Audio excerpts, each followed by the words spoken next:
માનસિક સ્વાસ્થ્યની વ્યાખ્યા શું? આપણે જે અનુભવીએ છીએ, વિચારીએ છીએ, વર્તન કરીએ છીએ એ દેખાડે છે કે આપણું એ દેખાડે છે આપણું માનસિક સ્વાસ્થ્ય કેવું છે. અને માનસિક સ્વાસ્થ્યને સારું રાખવા માટે શું કરશો? મનગમતી ગેમ અને સૌથી મહત્વનું જે તમે રોજ કરો છો, વાંચન. તમારા અભ્યાસક્રમમાં પણ સારી વાર્તાઓ આવતી હશે, સારા કોઈ પાઠ આવતા હશે, તો તમે જ્યારે સફળ લોકો વિશે સમજો છો, રાજા મહારાજાઓની વાર્તા કે જે પણ ભૂતકાળ આપણો છે, આખો કહેવાય ને કે ઇતિહાસ, તો એ લોકો વિશે સમજવાનું કે ભણવાનું એટલા માટે કે એમનું તમે રોલ મોડલ તરીકે એમને જોઈને તમારામાં પણ પ્રેરણા થઈ કે તમે આવા સારા કામ કરો, સમાજને લક્ષી સારા કામ કરો, બરાબર? તો જેવું વાંચીએ, જેવું સાંભળીએ એવા આપણને વિચાર આવે અને આપણું એવું વર્તન થાય. આ એક વાર્તાની રીતે તમારે આને જોવાનું.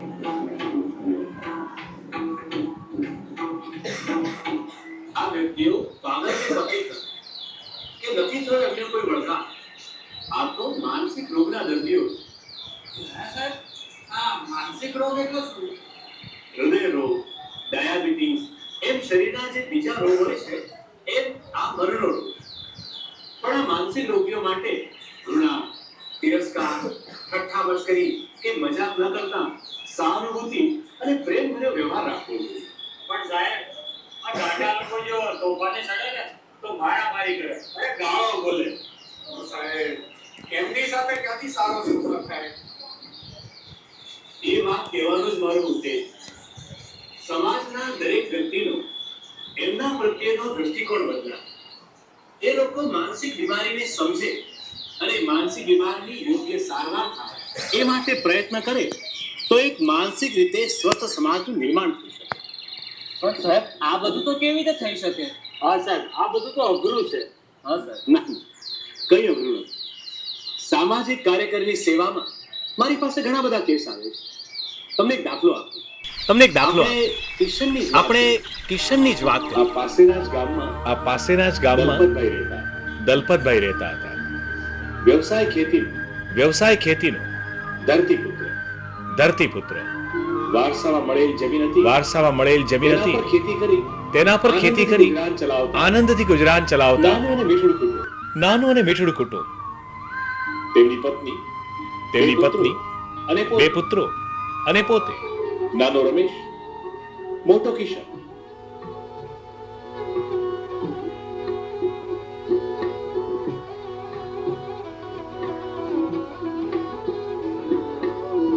નાનો રમેશ, મોટો કિશન.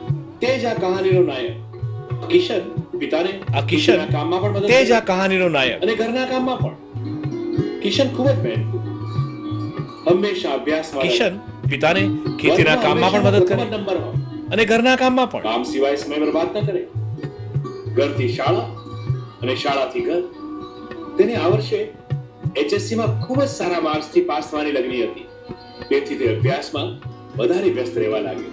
કિશન ખૂબ જ મહેનતુ, હંમેશા અભ્યાસમાં રત, વર્ગમાં હંમેશાનો પ્રથમ જ નંબર હોય. કે કિશનના વર્તન કામ સિવાય સમય બરબાદ ન કરે. પરિવર્તન આવવા. ઘરથી શાળા અને શાળાથી ઘર. તેને આ વર્ષે HSC માં ખૂબ જ સારા માર્ક્સથી પાસ થવાની લગની હતી. તેથી તે અભ્યાસમાં વધારે વ્યસ્ત રહેવા લાગ્યો. આ દરમિયાન કંઈક એવું બન્યું કે કિશનના વર્તનમાં ધીરે ધીરે પરિવર્તન આવવા માંડ્યું, ફેરફાર થવા માંડ્યો. તે બીજાઓથી અલગ એકાંતમાં રહેવાનું પસંદ કરતો. તેણે ખેતીના કામકાજમાં મદદ કરવાનું પણ છોડી દીધું. એલા કિશન, આમ થોંભલાની જેમ હું ઊભો છે? જોતો નથી છોરા પેલા બધા કામ કરી રહ્યા છે? ઘાસ સુણા લાગે એમને. હવે જોવે છે હું સમજતો જ નહીં.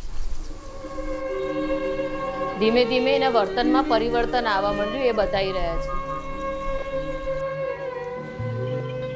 પોતાની રોજબરોજની દૈનિક ક્રિયાઓમાં પણ તે અનિયમિત થઈ ગયો, સુનમુન રહેવા લાગ્યો. કિશન, તારે રમવું નથી?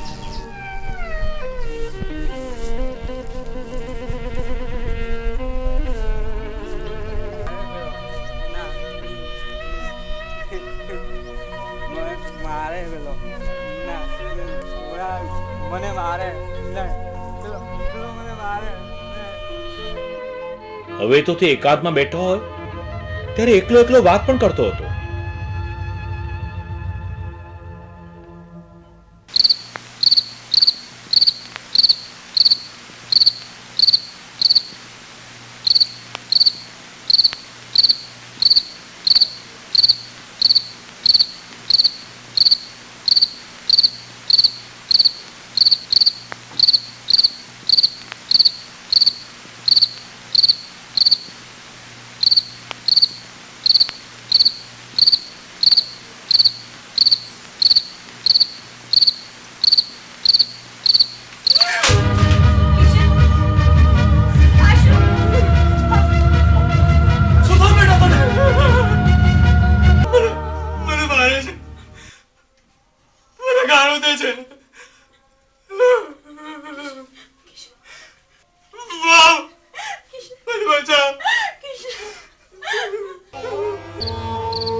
દલપત, ચિંતા ના કર, બધું સારાવાના થશે.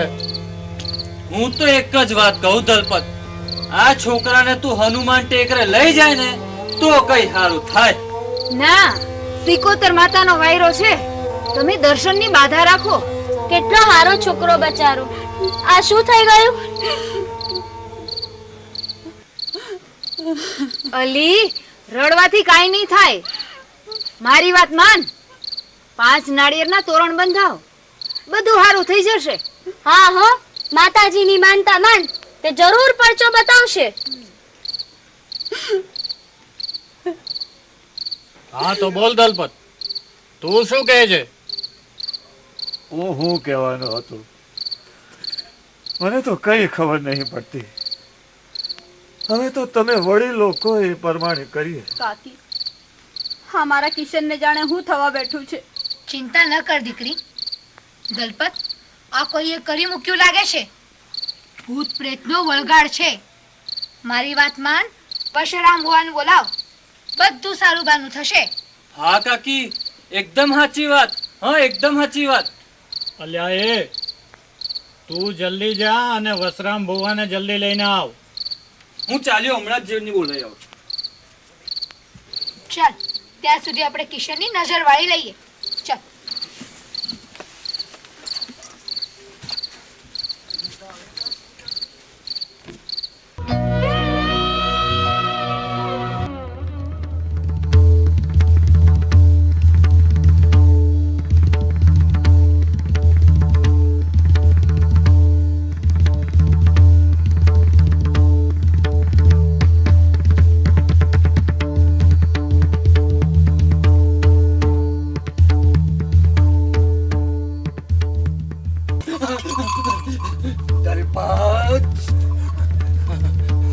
દવા સાથે દવાની જરૂર પડશે.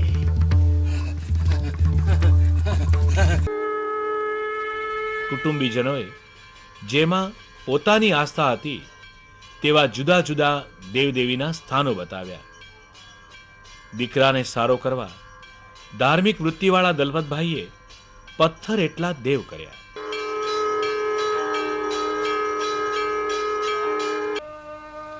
આટલું કરવા છતાં મારી કિશનની હાલતમાં કોઈ સુધારો દેખાતો નથી. તમે કશું કરો ને.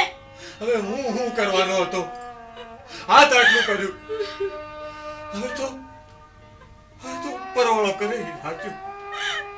મારો કાનો જ્યાં સુધી સાજો ના થાય, હોનનો એક પણ દાણો મોંમાં લેવાની નથી. તમે કશું કરો. હિંમત રાખ. એમ ભાંગી પડે કેમ ચાલશે? હા, કેમ દલપતભાઈ, હવે કિશનને કેમ છે? દલપત ભાઈ, અંદર ને અંદર મૂંઝા નહીં, કઈ પેટ છૂટી વાત કર. સરપંચ સાહેબ, મારા કિશનને વરગાડ લાગ્યો છે. દલપતભાઈ, આપણે જેને વડગાડ માનીએ છે એ રોગ પણ હોય. આપણે ત્યાં દવાખાનાના કાર્યકર યોગેશભાઈ આવે છે ને, એમને જઈને મળજો. હા, કાલે આપણે યોગેશભાઈને ત્યાં મળવા જઈએ. આજે પણ ગામડાઓમાં કે ઇવન શહેરમાં આવું થાય કે આવું કંઈ પણ થાય એટલે એવું સમજે કે આને કોઈ ભૂતનો વળગાટ છે, કશે પગ પડી ગયો છે, 4 રસ્તા પર પગ પડી ગયો, હા, તો ઘણી બધી આવી બધી માન્યતાઓ છે ને એને લગતું ભૂવા પાસે લઈ જઈને કંઈક કરાવે. કહેવાય ને જેટલા મંદિર માનતા હોય, આપણા જે કુળદેવી હોય એની માનતા માંડે, કુળદેવતાની ત્યાં શ્રીફળ ધરાવે ને કેટલુંય કરે. પણ આ બધું એટલા માટે કરવામાં આવે છે કારણ કે એમને પોતામાં જાગૃતિ જ નથી, જાણ જ નથી કે આને કોઈ માનસિક રોગ પણ કહેવાય. એટલે જે મા બાપને ખબર જ નથી કે આને કહેવાય શું, એને જેટલું જોયું હશે ને જાણ્યું હશે એટલું એના દીકરાઓ માટે કરશે. અને તમે બે વસ્તુ નોટિસ કરી, પેલા ભૂવો જ્યારે આવે છે તો ભૂવા શું કહે છે એને? દુવા સાથે દવાની પણ જરૂર પડશે. ને પોતાની જીવનમાં આવા ક્યાંક ને ક્યાંક કેસો કે આવા કોઈ કહેવાય ને કે આવી ઘટનાઓ જોઈ હશે અને પોતાના અનુભવના આધારે એમને સલાહ આપી. પછી મંદિરના પૂજારી શું કહે છે સાંભળ્યું છેલ્લે દલપતભાઈને? કે કે આપણે જેને વળગણ સમજીએ છીએ એ કોઈ રોગ પણ હોઈ શકે, બરાબર છે? તો હવે આ બધાને પૂછપરછ કરે છે અને જ્યારે એમને કોઈ આવું કીધું ત્યારે એનું સલાહ લઈને હવે આગળ જે કહેવાય ને કે સોશિયલ વર્કર, તમે કોઈ પણ મોટી હોસ્પિટલમાં જાઓ ને ત્યાં સોશિયલ વર્કર હોય, સામાજિક કાર્યકર, જે તમને વસ્તુઓ સમજાવે અને પછી જે તે નિષ્ણાત કે ડૉક્ટર પાસે લઈ જાય. તો હવે આપણે આગળ જોઈશું કે કિશનને ક્યાં લઈ જાય છે. ઘરે મારા છોકરાને જોયા પછી તમને શું લાગ્યું? આપણે કિશનને માનસિક આરોગ્યની હોસ્પિટલમાં લઈ જવું પડશે. એટલે ઘોડાનું દવાખાનું? પણ સાહેબ, એને સીધો લઈ જવા કરતાં પહેલા થોડી પૂછપરછ કરી લઈએ તો. દલપતભાઈ, ચિંતાનું કોઈ કારણ નથી. ઘણીવાર આપણે માનસિક રોગના દર્દીને ભૂત પ્રેત કે વળગાડ સમજીને ભૂવા પાસે લઈ જઈએ છીએ અને સારવાર કરાવતા નથી. પરિણામે રોગ જૂનો થાય અને ઘર કરી જાય અને સારવાર મુશ્કેલ બને છે. એટલે આ બાબતમાં વહેલા ચેતવું સારું. પણ સાહેબ, મારા દીકરાને માનસિક રોગ ના હોય સાહેબ. દલપતભાઈ, માનસિક રોગ એટલે બીજા શારીરિક રોગ જેવો જ સામાન્ય રીતે થતો રોગ છે અને એની હોસ્પિટલ પણ સામાન્ય હોસ્પિટલ જેવી જ હોય. પણ તેમ છતાં તમારા સંતોષ ખાતર કાલે આપણે માનસિક આરોગ્યની હોસ્પિટલ જોવા જઈશું. હું તમારી સાથે આવીશ. ભલે સાહેબ. હવે લોકો હોસ્પિટલ આવે છે. આ 2000ની સાલનું હોસ્પિટલ છે જે હવે આખું નવું રિનોવેટ થઈ ગયું છે. કારેલી બાગ જે હોસ્પિટલ છે ને 2000 સાલનું બતાવે. શરીરને રોગ થાય પણ મનને વળી રોગ કેવો? પણ આપણે બધા એ ભૂલી જઈએ છીએ કે જેમ શરીર રોગગ્રસ્ત થાય ને એ મનને પણ રોગ થઈ શકે છે.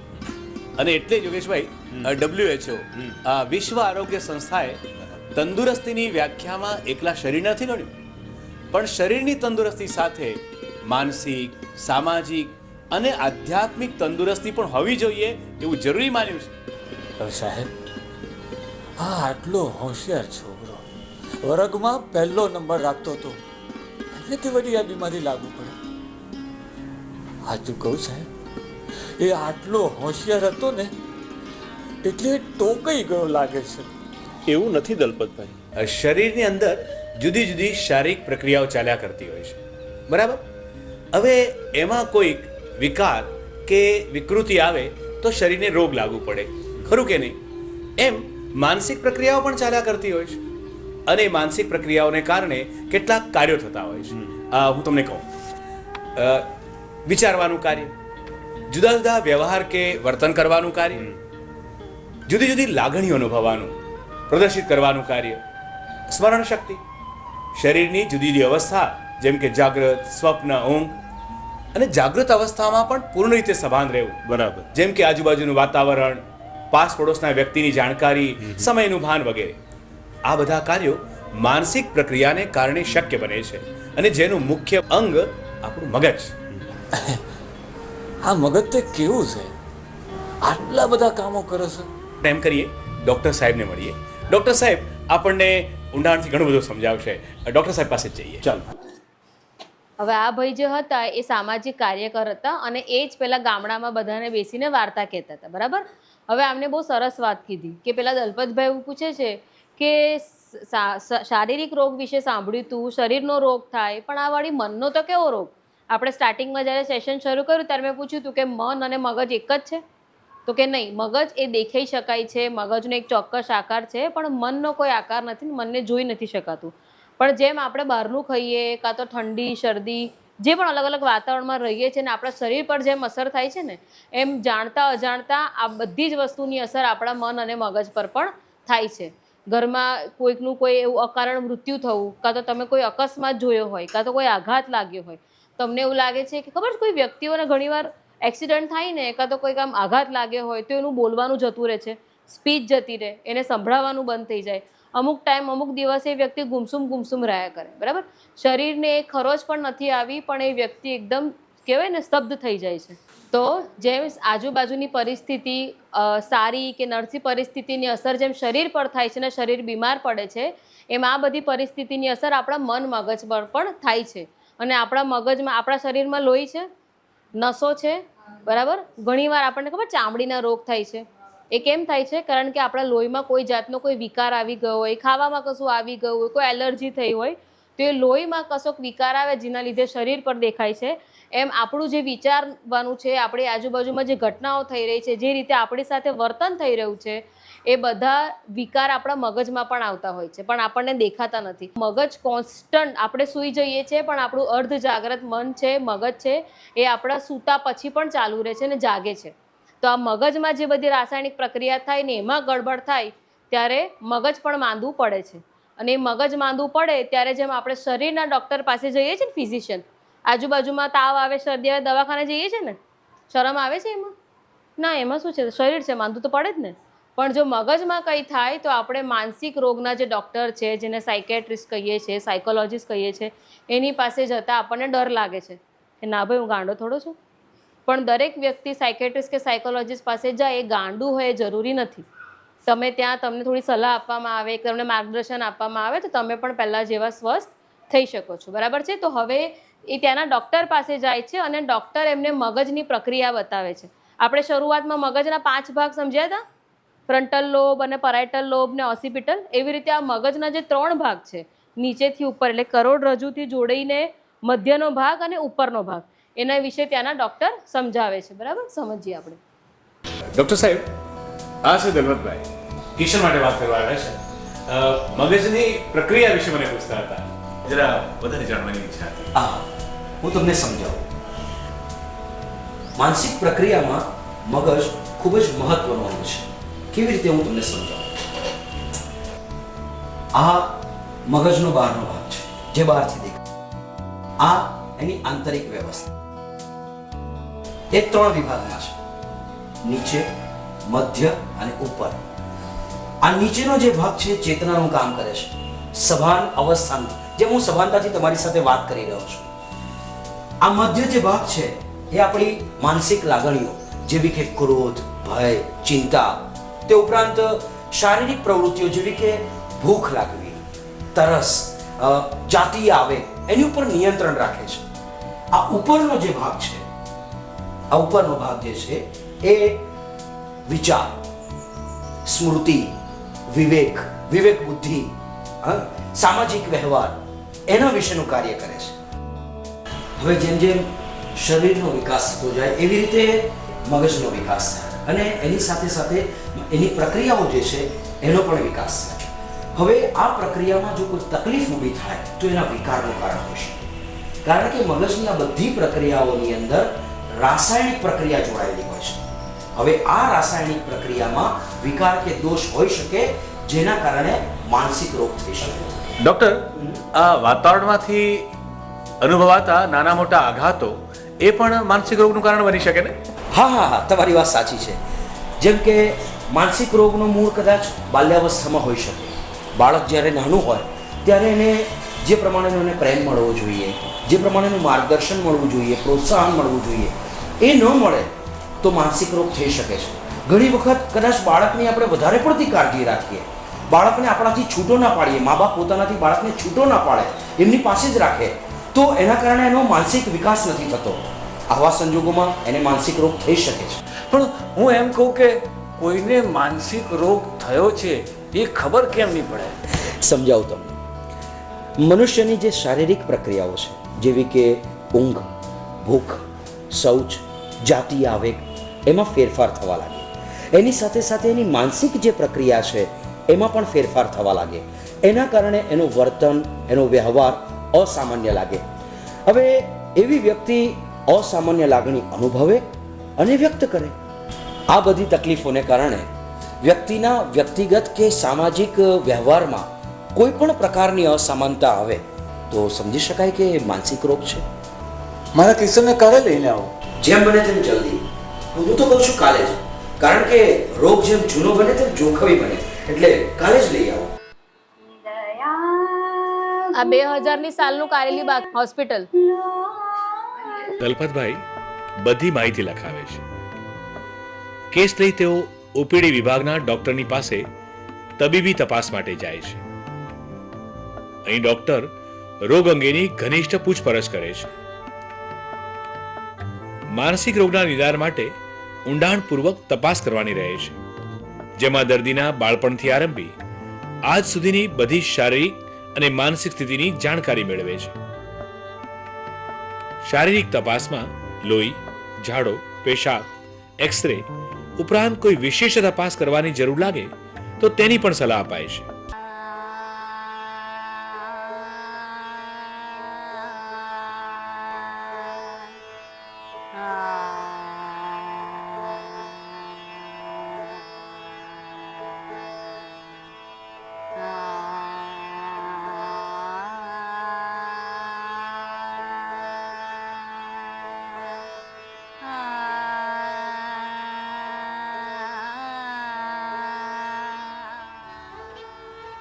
લાકડામાંથી સુંદર, કલાત્મક અથવા જીવન ઉપયોગી વસ્તુઓ બનાવવી, સુથારી કામ.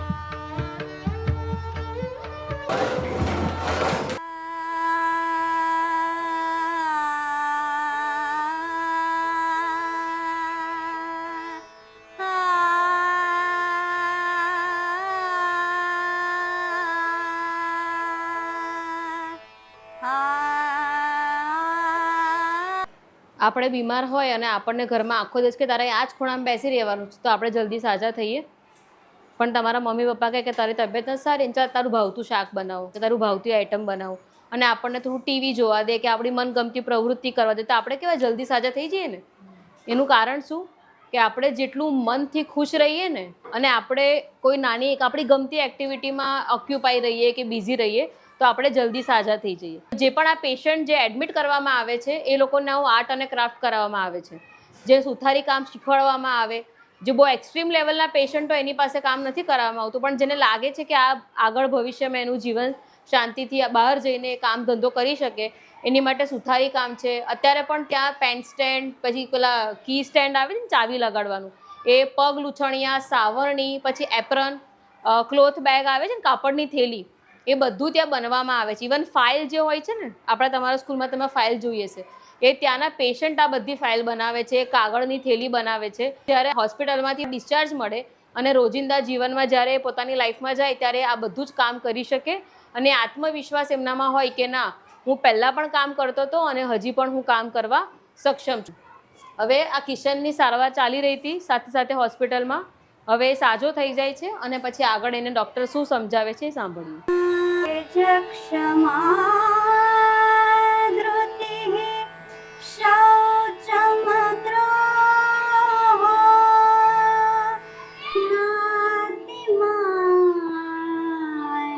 સાહેબ, અહીં તો તમે અને બીજા લોકો દર્દીઓ સાથે ખૂબ જ લાગણીપૂર્વક વર્તો છો. ઓય, અને બહાર સમાજમાં પણ લોકો શરીરના રોગીઓ સાથે કેવો સારો વર્તાવ કરે છે, પ્રેમથી વર્તે છે. પણ માનસિક રોગીઓ સાથે એ જ લોકો એવો વર્તાવ નહીં કરતા, હસે છે એના પર. એવું કેમ કરતા હશે? માનસિક રોગના દર્દીઓને સમાજની સહાનુભૂતિ નથી મળતી. તેના કેટલાક કારણો છે, જેવા કે લોકોને શંકા અને ભય હોય છે કે આવા દર્દીઓ તેમને નુકસાન પહોંચાડશે. કેટલાક માનસિક રોગીઓ પૂરતી ચોખ્ખાઈ અને સુઘડતા નથી રાખતા, એના કારણે લોકો અણગમો અને ઘૃણા રાખે છે. કેટલાક દર્દીઓ અસામાન્ય વર્તન કરે છે, જેના કારણે લોકોને તેમની વર્તણૂક જે છે એના માટે વિશ્વાસ નથી બેસતો. પરિણામે સમાજનો મોટો વર્ગ છે એ આવા માનસિક રોગીઓને પાગલ ગણે છે અને એમની તરફ લાગણીસભર રીતે જોતો જ નથી. દલપતભાઈ, થવું તો એવું જોઈએ કે આવા માનસિક રોગીઓની ટીકા, ઉપેક્ષા, ઠઠ્ઠા, મશ્કરી, મજાક કરવાને બદલે એમની સાથે આત્મીયતાભર્યો વ્યવહાર કરી એમનામાં વિશ્વાસ ઉત્પન્ન કરવો જોઈએ, જેથી એ સમાજમાં પુનઃસ્થાપિત થઈ શકે. ભલે સાહેબ, તમારો ખૂબ ખૂબ આભાર. અમે રજા લઈએ.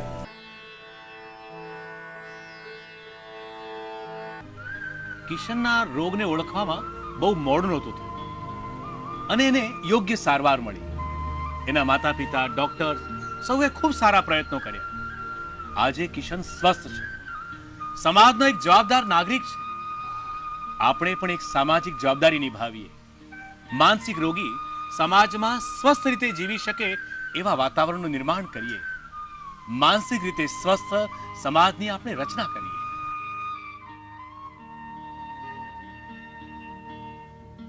માનસિક રોગ જેને આપણે આટલો મોટો હાવ બનાવી દઈએ છીએ ને, મેન્ટલ હેલ્થ, એ મેન્ટલ હેલ્થ એટલી સહજ છે જેટલી આપણી શારીરિક હેલ્થ, ફિઝિકલ હેલ્થ. અને હવે જે જમાનો આવી રહ્યો છે તમને બધાને ખબર જ હશે, નાના બાળકોથી લઈને મોટા લોકોને બધાને સ્ટ્રેસ છે. કોઈ એવું છે કે મારા લાઈફમાં તો કોઈ પ્રોબ્લેમ જ નથી? તમારા ઘરમાં પણ હશે, તમારા મમ્મી પપ્પાને પણ હશે ને, બધાને હોય છે. તો પહેલાંના જમાનામાં ને અત્યારે આપણને સર મેડમો કે આપણા મા બાપ એવું કહે છે કે શારીરિક તંદુરસ્તી જરૂરી છે, પણ શરીરને સ્વસ્થ રાખતા રાખતા આપણે આપણા મનને તંદુરસ્ત રાખીએ એ પણ જરૂરી છે. તો સમાજમાં આજુબાજુ કોઈ પણ આવા વ્યક્તિ જોવો કે તમારા ઘરમાં કોઈને જોવો તો એની ઠઠ્ઠા મશ્કરી નહીં કરતા એને દવાખાને એટલે કે યોગ્ય સારવાર મળે એ તમારે ધ્યાન રાખવાનું. તમારા ઘરમાંથી ઘણીવાર કોઈ માંદું પડે તમે એમને હોસ્પિટલ પણ લઈ જતા હશો, ઘરના કામ પણ કરતા હશો, તો આ પણ એક જવાબદારી છે કે આપણા મિત્રને કે આપણા ઘરમાં કોઈ પણ આવું વ્યક્તિ દેખાય કે આસ પડોશમાં તો આપણે ધ્યાન રાખીશું. આજે અમે તરંગ મૂવી જોયું, એમાં એક કિશન નાના છોકરાની વાત કરવામાં આવી હતી. એ પહેલાં તો ખૂબ જ હોશિયાર હતો, પછી ધીરે ધીરે તેનું માનસિક સ્વાસ્થ્ય બગડતું ગયું અને તે માનસિક અવસ્થા બહુ ખૂબ જ બગડતી ગઈ. જે માનસિક રોગવાળું વ્યક્તિ હોય એને કેવી રીતે સારવાર અપાય અને એને કેવી રીતે આમ શું ના કરવું જોઈએ એની સામે, અને જે આપણી અંદરની લાગણી કે ભાવના જે છે એના કારણે જે થાય છે એ શીખ્યા અમે. એમાં જેને આંચકા આવે એને ચપ્પલને સુંઘાડવાનું, ડુંગળીને સુંઘાડવાની અને કંઈ પણ હળબળવાનું નહીં, એને આમ પકડીને રાખવાનું એકદમ. એને જે મોઢામાંથી ફીણ નીકળતી હોય ને તો આ બાજુ નીકળે તો આ બાજુ એનું મોઢું ફેરવી નાખવાનું અને છે ને એ જે ફીણ એના અંદર ના જાય મોઢામાં એવું કરીને એને પાછો હોશમાં આવી શકે છે. અમારે આજુબાજુ કોઈ બી વ્યક્તિને એવા હોય કે એવું અચાનકથી થઈ ગયું હોય તો એને વહેલા મોડા ત્યાં જે હોસ્પિટલ છે એની માનસિક આરોગ્યની ત્યાં લઈ જાય અને તેના વિશે તપાસ કરાવું અને જે તપાસમાં એને જેટલા દિવસ રાખવાનું કે જેટલા દિવસ તેની જે તકલીફ હોય એ સુધરી શકે. માનસિક રોગના દર્દી સાથે સહાનુભૂતિ અનુભવવી જોઈએ.